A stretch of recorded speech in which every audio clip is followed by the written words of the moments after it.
Friends, आगे की video में दिल्ली डायनेस्टी की दो वंश जो हैं वो कवर करा चुका हूँ, जिसमें पहला गुलाम वंश स्लेव डायनेस्टी और दूसरा खिलजी वंश खिलजी डायनेस्टी। उनके सभी की टोटल जो भी प्रीवियस ईयर क्वेश्चन थे, जो भी एसएससी के जितने भी एग्ज़ाम में पूछे गए थे, सभी करा दिए हैं। और उनसे जो एक्स्ट्रा फैक्ट से भी क्वेश्चन बनते हैं वो भी अच्छे से बताए हैं। तो आई होप आपने उन दोनों वीडियो को अच्छे से देख लिया होगा। अब इस वीडियो में देखिए जो है तुगलक डायनेस्टी यानी कि तुगलक वंश के प्रीवियस ईयर के क्वेश्चन देखेंगे। तो देखिए पहला प्रश्न क्या है। मोहम्मद बिन तुगलक ने चांदी के सिक्के के स्थान पर किस नामक तांबे का सिक्का चलाया। तो देखिए जो मोहम्मद बिन तुगलक था, ये जो तुगलक वंश है, इस यानी कि तुगलक वंश का जो संस्थापक था वो तो गयासुद्दीन तुगलक था, जो कि मोहम्मद बिन तुगलक का पिता था। तो देखिए जो मोहम्मद बिन तुगलक के पिता ने क्या किया, खिलजी वंश का जो अंतिम शासक था नसरुद्दीन खुसरो शाह, उसकी हत्या कर देता है और फिर उसके बाद में एक नए वंश की स्थापना करता है, जिसका नाम रखता है अपने ही नाम पर गयासुद्दीन तुगलक यानी कि तुगलक वंश। तो यहाँ से तुगलक डायनेस्टी शुरू हो जाती है, क्योंकि जो खिलजी वंश का अंतिम शासक था नसरुद्दीन खुसरो शाह को उसको मतलब उसकी हत्या कर देता है और एक नए वंश की शुरुआत करता है, जिसका नाम रखता है तुगलक वंश यानी कि तुगलक डायनेस्टी। ये दिल्ली सल्तनत का यानी कि दिल्ली डायनेस्टी का तीसरा वंश और ये सबसे बड़ा वंश है। जो तुगलक वंश है, इसका टेन्योर है वो सबसे ज़्यादा होता है। दिल्ली डायनेस्टी में 5 राजवंश हुए हैं, जिनमें जो तीसरा ये है तुगलक डायनेस्टी, तुगलक वंश, ये सबसे ज़्यादा इन्होंने शासन किया। तो पूछ लिया जाता है कि निम्नलिखित में से किस वंश ने सबसे ज़्यादा शासन किया, तो वो तुगलक वंश ने किया, क्योंकि पाँच मतलब हैं वंश, उसमें से 4 ऑप्शन में दे दिए जाते हैं, तो इसमें से तुगलक वंश सबसे ज़्यादा शासन करने वाला राजवंश बनता है। तो देखिए इसमें बताया गया है, तो मोहम्मद बिन तुगलक ने जो देखिए मोहम्मद बिन तुगलक था तो वो गयासुद्दीन तुगलक का पुत्र था। ठीक है, क्लियर हो गया होगा कि तुगलक डायनेस्टी की स्थापना किसने की थी और कैसे की गई थी। तो प्रश्न का आंसर देखिए, तांबे का सिक्का चलाया। तो इन्होंने देखिए जो चांदी के सिक्के थे, जिन्हें टंका के नाम से जानते थे, जो इल्तुतमिश इसने जी चलो टंका चलाए थे, तो उनमें से इसने क्या किया, चांदी के सिक्के को तो बंद करवा दिया, लेकिन तांबे के सिक्के चलाए, जिन्हें जीतल के नाम से जानते थे। किस नाम से जानते थे, तो जीतल के नाम से जानते थे। और ये आदेश करवा दिया कि जो जीतल का ये सिक्का है, जो तांबे का सिक्का है, ये जो टंका होता था चांदी का, उसी की वैल्यूएबल के बराबर होगा, यानी कि उसी की वैल्यू के बराबर से माना जाएगा। तो ठीक है, इसका राइट आंसर क्या हो जाएगा, ऑप्शन सी इसका करेक्ट हो जाएगा, जीतल। इसके आइए फैक्ट देखते हैं। मोहम्मद बिन तुगलक ने चांदी के सिक्के यानी जो चांदी के सिक्के को टंका बोलते हैं, तो उसके स्थान पर क्या किया, तांबे का सिक्का चलाया, जिसे जीतल कहते हैं। और ठीक है, और आदेश करवा दिया कि ये जो चांदी का सिक्का है टंका, उसी के समतुल्य स्वीकार किया जाएगा, यानी उसी के बराबर से उसी की वैल्यूएबल के बराबर रहेगा। ठीक है, क्लियर हो गया होगा। नेक्स्ट क्वेश्चन देखिए, मोहम्मद बिन तुगलक ने अपनी राजधानी दिल्ली से कहाँ स्थानांतरित की थी। देखिए मोहम्मद बिन तुगलक ने जो अपनी दिल्ली से राजधानी कहाँ स्थानांतरित कर दी थी, तो दौलताबाद यानी कि देवगिरी में कर दी थी, जो महाराष्ट्र में है। महाराष्ट्र के दौलताबाद यानी कि देवगिरी, पहले ये देवगिरी था, अब इसका नाम बदलकर क्या कर दिया गया, दौलताबाद कर दिया। तो याद रखेंगे, देवगिरी भी याद रखेंगे, दौलताबाद तो है ही प्रेजेंट में अब। ठीक है, अब इससे मतलब देवगिरी से दौलताबाद इसका नाम कर दिया गया, और ये कहाँ पे है, तो महाराष्ट्र में है। ठीक, आइए इसका फैक्ट देखते हैं। देखिए ये जो शासन चलता है इसका, मोहम्मद बिन तुगलक 1326 से 1327 में ये क्या कहता है, मोहम्मद बिन तुगलक ने अपनी राजधानी दिल्ली से कहाँ स्थानांतरित की, तो महाराष्ट्र के देवगिरी में स्थानांतरित की। ठीक है, ये तो आपको पता लग गया पहले से ही। इसका नाम बदलकर क्या कर दिया, दौलताबाद कर दिया। ठीक है, तो गयासुद्दीन तुगलक की मृत्यु के बाद क्या होता है, उसका पुत्र जूना खां यानी कि जिससे मोहम्मद बिन तुगलक यानी कि MBT यानी कि ये शासन कब से करता है, 1325 ईस्वी से 1351 ईस्वी तक ये शासन करता है मोहम्मद बिन तुगलक, और दिल्ली की सल्तनत पर बैठता। और इसका अगर मूल नाम की बात की जाए तो इसका जो मूल नाम था वो उलूग खां था।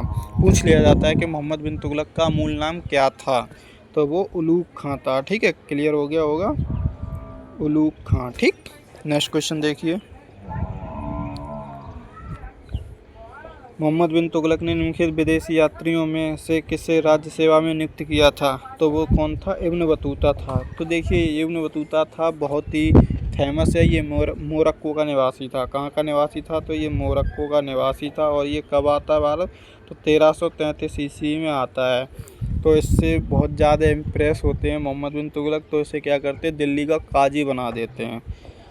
इब्न बतूता को दिल्ली का काजी बना देते, और ये पद है वो 8 साल तक संभालता है। कितने वर्षों तक संभालता है, तो 8 साल तक ये संभालता है अपने पद को। और इसकी एक देखिए पुस्तक भी होती है रहला, काफ़ी इम्पोर्टेंट है, पूछी जाती है। देखिए नेक्स्ट क्वेश्चन, मोहम्मद तुगलक ने अपने सैनिकों को भुगतान करने के लिए टोकन मुद्रा का इस्तेमाल किया था, जो निम्न में से बनी थी। तो किसकी बनी थी, तो वो सस्ती धातु की बनी थी। तो इसका राइट आंसर क्या हो जाएगा, ऑप्शन डी इसका करेक्ट हो जाएगा। जो वो बनी हुई थी वो किस तरीके से, सस्ती धातु की बनी हुई थी। ठीक है, नेक्स्ट क्वेश्चन देखिए,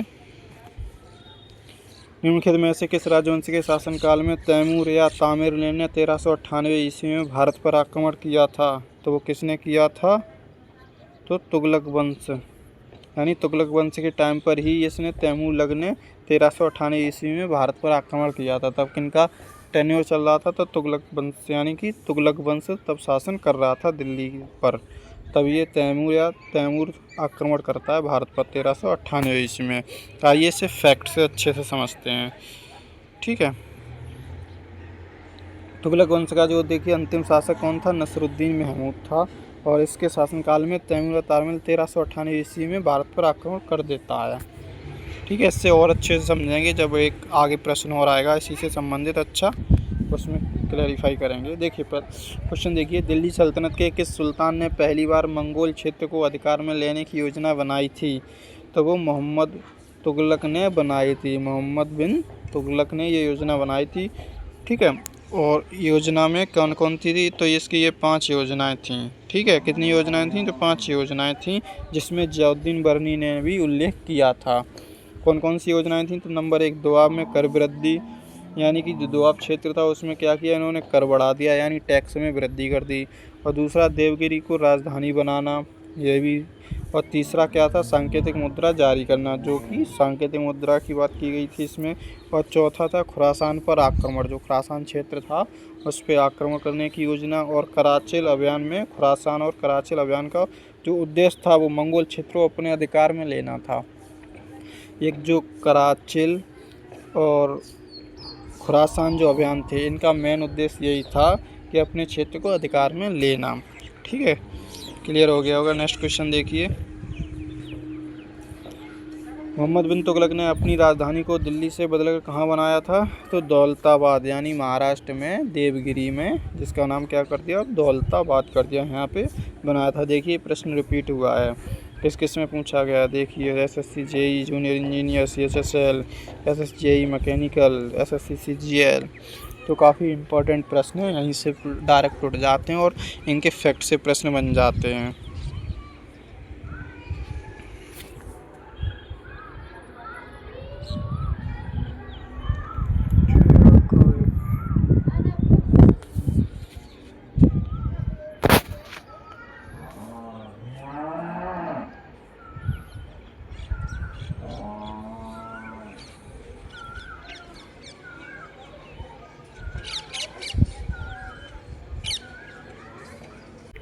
देखिए इसके फैक्ट देखते हैं मोरक्को के बारे में। देखिए 1337 ईस्वी में ये मोरक्को का प्रसिद्ध अफ्रीकी यात्री कौन आता है, तो इब्न बतूता आता है, जिसके बारे में बता चुका हूँ, जिसने दिल्ली पर 8 वर्षों तक काजी का पद संभाला। ठीक है, और इस देखिए मोहम्मद बिन तुगलक ने क्या किया, कृषि विभाग के लिए एक दीवान अमीर कोही की स्थापना की। किसकी स्थापना की, तो एक दीवान अमीर कोही जो विभाग था उसकी स्थापना की थी मोहम्मद बिन तुगलक ने।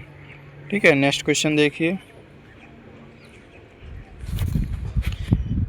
तैमूर लंग ने किस वर्ष में भारत पर आक्रमण किया था। तो देखिए तैमूर लंग ने जो आक्रमण किया था भारत पर 1398 ईस्वी में किया था। देखिए ये भी प्रश्न है जिसमें मैंने अब इसमें देखिए पूरा क्लियर कर देंगे आपको किस तरीके से।